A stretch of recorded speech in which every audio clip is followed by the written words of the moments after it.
Charles Chuck Colson was one of the most infamous figures of the Nixon administration, best known as President Richard Nixon's hatchet man. A key player in the Watergate scandal, Colson was deeply involved in political dirty tricks, manipulation, and cover-ups, leading to his criminal conviction and imprisonment. However, his story took an unexpected turn when he reinvented himself as a Christian leader, advocating for prison reform. This video explores the most scandalous, shocking, and intriguing aspects of Colson's life, from his ruthless political tactics to his dramatic transformation. Number 1. Early years, a bright mind with a ruthless edge. Charles Wendell Colson was born on October 16, 1931, in Boston, Massachusetts, into a modest working-class family. His father, Wendell Ball Colson, was a struggling commercial printer, while his mother, Inez Ducey Colson, was a dedicated homemaker. From an early age, Colson exhibited exceptional intelligence, excelling in academics, debate, and leadership roles.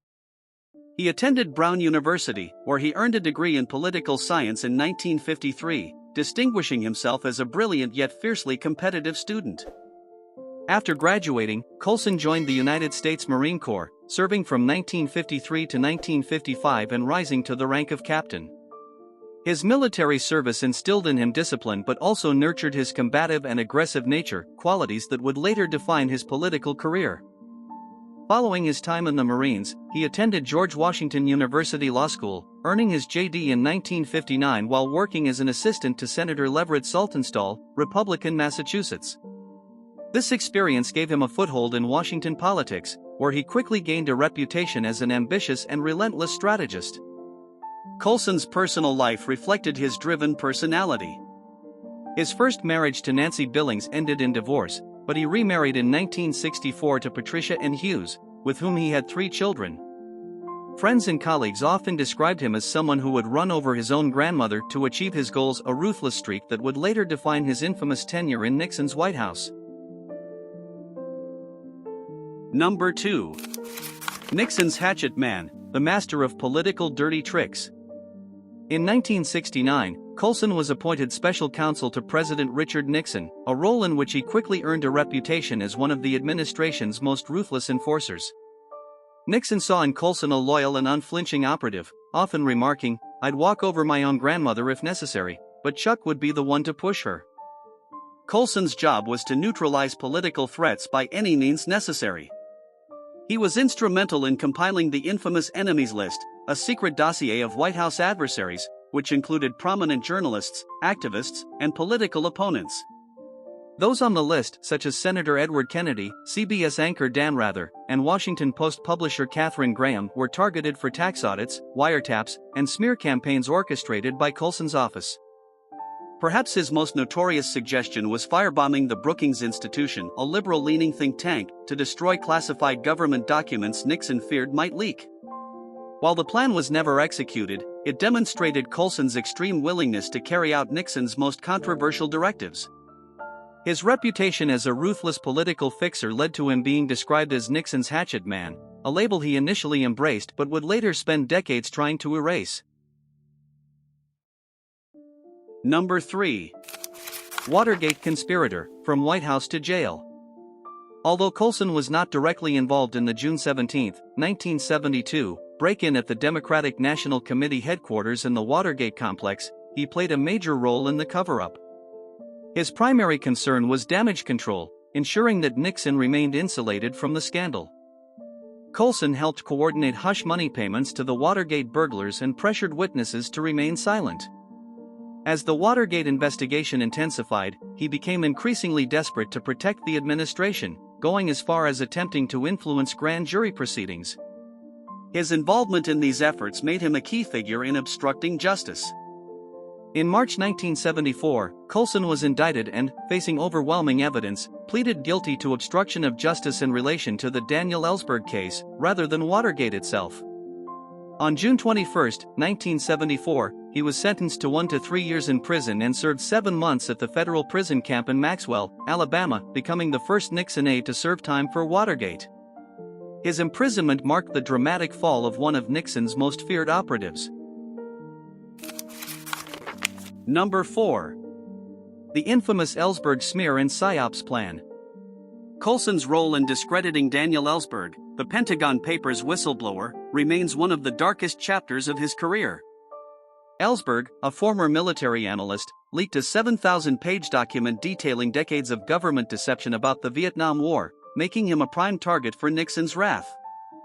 Colson personally ordered a smear campaign against Ellsberg, distributing false information to the press to paint him as a mentally unstable radical. More disturbingly, he was involved in the break-in at Ellsberg's psychiatrist's office, orchestrated by Nixon's covert plumbers unit. The goal was to find damaging personal information that could be leaked to discredit him publicly. In a later admission, Colson acknowledged approving the operation, though he claimed he did not know all the details at the time. His involvement in the Ellsberg smear operation played a significant role in his ultimate conviction and imprisonment. Number 5. The religious conversion that shocked the nation. In 1973, while awaiting sentencing, Colson experienced a dramatic religious conversion. A friend gave him a copy of C.S. Lewis's book Mere Christianity, which deeply affected him. In a moment of emotional turmoil, Colson fell to his knees, weeping, and committed his life to Jesus Christ. His conversion was met with widespread skepticism. Many accused him of orchestrating a publicity stunt to secure a lighter sentence. However, after his release from prison, Colson founded Prison Fellowship Ministries in 1976, dedicating his life to prison reform and evangelism. Over time, his sincerity gained credibility, and by the 1980s, he was regarded as one of America's most influential evangelical leaders. Number 6. The born-again hypocrisy controversy. Despite his public embrace of Christianity, Colson's critics pointed out several contradictions in his newfound moral stance. While he preached forgiveness and redemption, he remained a staunch conservative activist, supporting right-wing policies that disproportionately harmed minorities and the poor. One of the most controversial moments came in 1994, when Colson helped draft and sign the Manhattan Declaration, a manifesto opposing same-sex marriage, abortion rights, and secularism in America. His aggressive stance against LGBTQ rights and reproductive freedoms alienated many moderates, leading some to question whether his faith-based activism was truly about redemption or just another form of political influence. Some former Nixon administration officials also remained skeptical. John Dean, another Watergate conspirator who turned whistleblower, once remarked, "Colson's religion didn't soften his politics. He just found a new way to maintain power." Despite this, Colson remained one of the most influential evangelical leaders in America, continuing his prison reform work while maintaining close ties to conservative political figures. Number 7.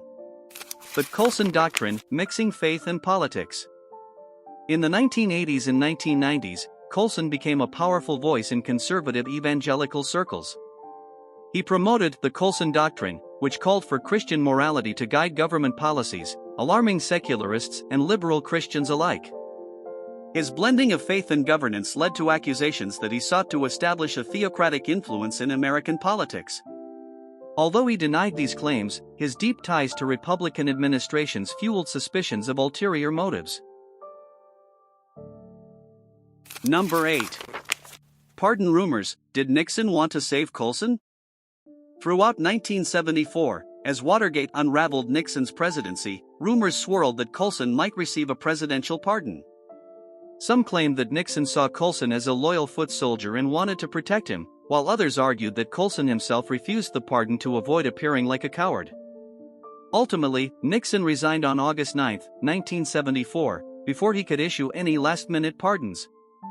Gerald Ford, Nixon's successor, did not grant Colson a pardon, focusing instead on pardoning Nixon himself. Unlike other Watergate figures such as John Mitchell and H.R. Haldeman, who also served time, Colson never requested a presidential pardon, later saying, "I needed to serve my sentence to prove my redemption was real." Number 9. A secret informant for the Reagan administration? In the 1980s, speculation arose that Colson acted as an informal advisor to the Reagan administration, feeding intelligence from his vast evangelical network. While never proven, Colson's close ties to conservative power players made the allegations plausible. Number 10. Death and legacy: a villain or a redeemed man? Charles Colson died on April 21, 2012, at age 80. His legacy remains one of the most complex in American political history. Was he a ruthless operative who found God, or an opportunist who reinvented himself? His obituary in the New York Times described him as one of the most sinister figures in Nixon's White House, a label he spent decades trying to erase.